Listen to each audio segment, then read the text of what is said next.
जय हिंद साथियों, ये क्लास की शुरुआत आपकी मैं पैसेज के थ्रू कर रहा हूँ, क्योंकि जो पैसेज है ये इंग्लिश का जो प्रीवियस है क्वेश्चन जो था, यानी कि पेपर जो था 2023 में जो हुआ था 9 फरवरी 2023 में, जो एग्ज़ाम ईयर था 2022 का, सीटेट 2022 का जो एग्ज़ाम था उसके लास्ट पेपर का क्वेश्चन है। और ये 15 क्वेश्चन जो है हम पैसेज के थ्रू ही करेंगे। तो चलिए पहले क्वेश्चन शुरुआत करते हैं। देखिए, पहले क्वेश्चन से पहले मैं आपको ये दिखा दूँ कि ये पैसेज जो है आपको ज़रूर पढ़ना है, तो पैसेज जरूर पढ़िएगा। आप सभी लोग डायरेक्शन है, यानी कि क्वेश्चन 1 to 8 जो है इसी पैसेज थ्रू करने हैं। आप जरूर पैसेज को पढ़िएगा। मैं वीडियो को बहुत ज़्यादा लंबा नहीं करना चाहता हूँ, डायरेक्ट क्वेश्चन पे आता हूँ। क्या है कि the report is about 2 birds seller, और दूसरा है 2 brothers who treat injured birds, C है 2 ब्रदर्स हु फ्लाई काइट्स, और डी है 2 ब्रदर्स हु आर वेटेरिनरियंस। ठीक है, तो इस तरह जो क्वेश्चन है उसको करने के एक अच्छे अप्रोच के बारे में हम सोचेंगे और अच्छे अप्रोच को सीखेंगे कि how to solve this questions by passage. ठीक है, तो प्रयास करते हैं। तो अगर हम थीम को पढ़ लेंगे, पैसेज के थीम को पढ़ लेंगे, तो क्वेश्चन को करने में बहुत आसानी होगी। तो जो है आपका देखिए, इसमें जो बी वाला ऑप्शन है, मैं पैसेज को पढ़ा हूँ इसलिए आपको बता रहा हूँ, आप भी पढ़ लेंगे तो ये आसानी से कर लेंगे। जो 2 ब्रदर होते हैं ना, वो ट्रीट करते हैं किसको, जो घायल पक्षी होते हैं उनको ट्रीट करते हैं। इस पूरे पैसेज में जो रिपोर्ट है ये इसी के ऊपर आधारित है, तो इस वजह से बी वाला ऑप्शन जो है ये सही हो जाएगा। और वीडियो को स्किप मत करिएगा। अगर आप कुछ अच्छी चीज़ सीखना चाहते हैं, कुछ अच्छे तरीके सीखना चाहते हैं, तो वीडियो का लास्ट तक बनिएगा। और जो भी लोग चैनल को सब्सक्राइब नहीं किए हैं वो चैनल को जरूर सब्सक्राइब करिए, साथ ही बेल आइकन प्रेस करिए। और क्लास अच्छा लगे तो प्लीज़ क्लास को लाइक करिएगा। दूसरा क्वेश्चन क्या कर रहा है, दूसरा क्वेश्चन हमारा है the boy were prompt to treat injured bird, यहाँ पे देखिए डी हो जाएगा, ऑन देयर ओन बिकॉज। ठीक है, फर्स्ट है of their love for birds, B है of their love for surgeries, C है और hospital refuse to treat an injured kite, and D है there was no hospital for birds. तो किसके लिए था, देखिए सीधा जब पैसेज पढ़ेंगे ना तो आपको इसमें साफ समझ में आएगा कि जो पतंग द्वारा जितने भी घायल पक्षी थे उनको ये हॉस्पिटल जो है, मतलब अपने हॉस्पिटल में इनको ट्रीट करते थे। तो ये मेन जो थीम थी यहाँ से थी। सी वाले ऑप्शन को समझिएगा, और जब आप पूरा पढ़ लेंगे आप पैसेज तो आपको जरूर क्लियर हो जाएगा, इसलिए सी वाला ऑप्शन यहाँ सही है। थर्ड क्वेश्चन है who helps the brother locate injured bird. ठीक है, कौन हेल्प करता था, कौन मदद करता था ब्रदर्स, वो उन भाइयों की लोकेट, मतलब किसको लोकेट, मतलब इस तरह से कि दिशा में इंजर्ड बर्ड्स कि मतलब कहाँ है, कहाँ इंजर्ड बर्ड है, किस जगह है, उनको लोकेट करते थे, उनको वो हेल्प करते थे, बताते थे। तो कौन बताता था, hospital staff, children who fly kites, informations on the internet, adults and childrens from nearby areas. तो इसका सबसे सटीक ऑप्शन जो है ये डी वाला ऑप्शन है, adults and childrens from nearby areas से उनको हेल्प मिलती थी। किनको, वो जो भाई थे, जो ब्रदर्स थे, ढूंढने में इंजर्ड बर्ड को। अब देखिए 4 नंबर क्वेश्चन क्या कह रहा है कि what does the term meagre facilities refer to. ठीक है, good facilities, poor quality facilities, minimum facilities, useful facilities. तो जो बी वाला ऑप्शन है, ध्यान देखिए, पुअर क्वालिटी फैसिलिटीज़। ठीक है, तो इस तरह देखिए यहाँ मीगर का सेंस जो है ना वो लिटिल से है, लिटिल या पुअर कह लीजिए। लिटिल मतलब एकदम ना के बराबर छोटा जो होता है उससे बात हो रही है। तो यहाँ जब मीगर की बात करेंगे तो मीगर हमारा पुअर से सेंस है। तो इस तरह जो है आपका जो बी ऑप्शन है सही हो जाएगा। 5वां क्वेश्चन क्या कह रहा है कि which one of the following words is opposite in meaning to the words entangled and used in the passage. अब ध्यान देखिएगा कि आपको क्या कह रहा है कि which of the following words, अब इनमें से कौन है, यानी कि इन चारों में से कौन है, फॉलोइंग वर्ड्स इज अपोजिट यानी कि विपरीत इन मीनिंग, किस वे मीनिंग में, टू द वर्ड किसका, इंटैंग्ड एंड यूज्ड द पैसेज। जो पैसेज में यूज हुआ है इंटैंग्ड, इसका अपोजिट मीन्स क्या है पैसेज में, वो हमें बताना है। तो पहले हम समझ लेते हैं कि इंटैंग्ड मतलब होता क्या है। इंटैंग्ड मतलब होता है उलझा हुआ। क्या होता है, उलझा हुआ। तो इस तरह आपको इंटैंग्ड मतलब समझ गया। अब उलझा हुआ का मतलब सब सीधी बात, सुलझा हुआ या मुक्त, तो इसमें देखिए जो शी वाला ऑप्शन है रिलीज्ड, रिलीज्ड मतलब होता है मुक्त। क्या होता है? रिलीज्ड मतलब होता है मुक्त। तो जो मुक्त हो जाएगा ये रिलीज्ड हो जाएगा और यहाँ सी ऑप्शन बिल्कुल सही हो जाएगा। छोटा क्वेश्चन है कि what makes Nadeem and Mohammad special in Delhi. जो दो ब्रदर थे वो क्या नाम था उनका? नदीम और मोहम्मद। इस तरह आप इनको भी जान लेंगे। स्पेशल इन दिल्ली क्या बनाते थे? तो ऑप्शन फर्स्ट है they are experts in kite flying, और बी है they are the only people who stitch back torn wings, C है they have always loved bird and animals, D है they make kites with soft and harmless string. तो जो सही option जो जाएगा वो हमें टिक करना है यहाँ पे।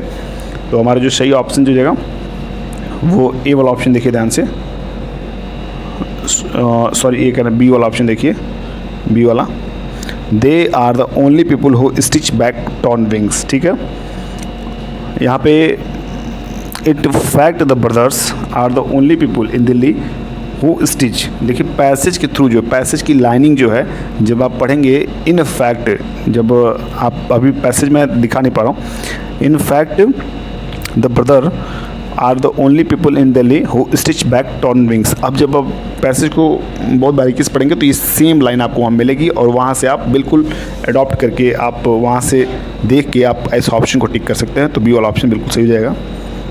7वां क्वेश्चन क्या कर रहा है कि रीड द फॉलोइंग स्टेटमेंट्स, इन सभी कथनों को रीड करिए।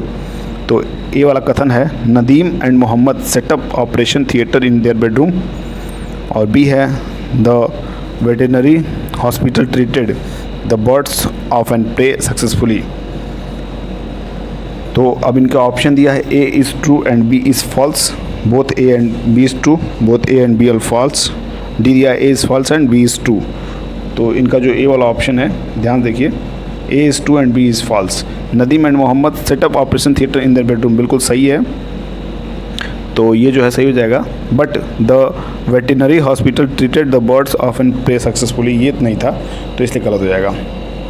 8वां क्वेश्चन है कि we have taught ourselves to treat fairly complicated injuries. ठीक है, देखिए मैं अंडरलाइन इसीलिए किया हूँ इसको, complicated injuries, identify the clause. अब इस क्लॉज को आइडेंटिफाई करना है, किसको? कॉम्प्लिकेटेड इंजरीज जो है, ये अंडरलाइन जो है, इसको आपको आइडेंटिफाई करना है।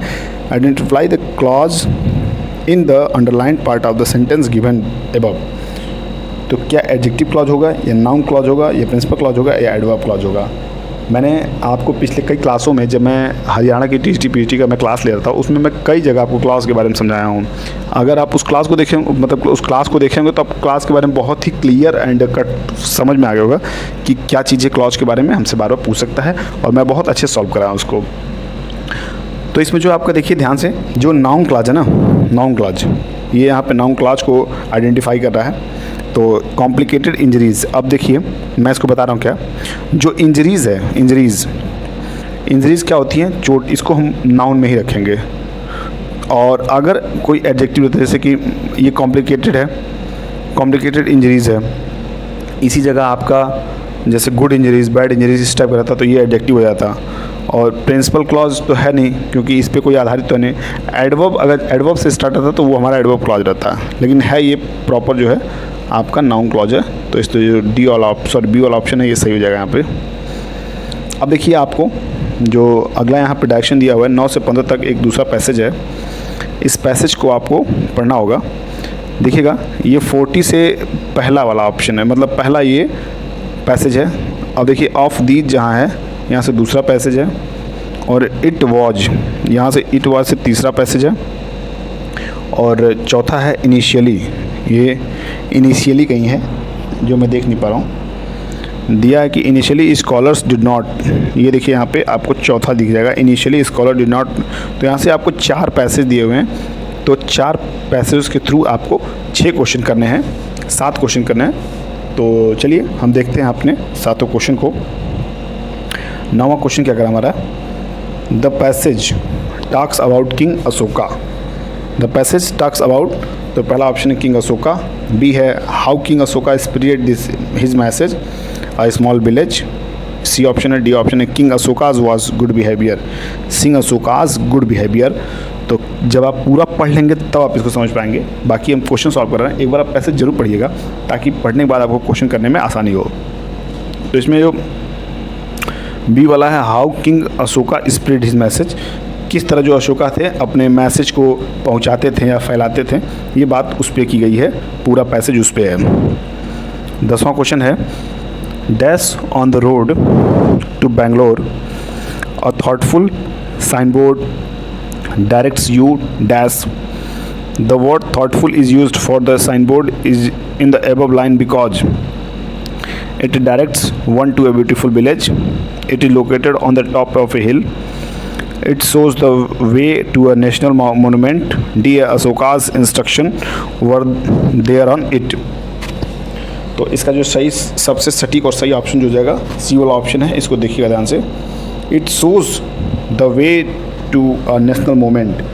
अब ध्यान से कि जो आपको इसमें यहाँ पहली लाइन में जो पूछा गया है, थोड़ा मैं पेंसिल लेता हूँ, जो पहली लाइन आपसे पूछी गई है कि on the road of Bangalore a thoughtful sign board directs you, तो इसी बारे में पूछा गया कि it shows the way to a national monument. ठीक है, यहाँ दिया कि the word thoughtful is used for sign board in the above line because, किसके लिए, because it shows the way to national monument, उसके लिए यूज़ किया गया क्योंकि नेशनल यानी कि राष्ट्रीय जो है वो संग्रहालय की चीज़ें हैं उसके लिए यूज की गई हैं।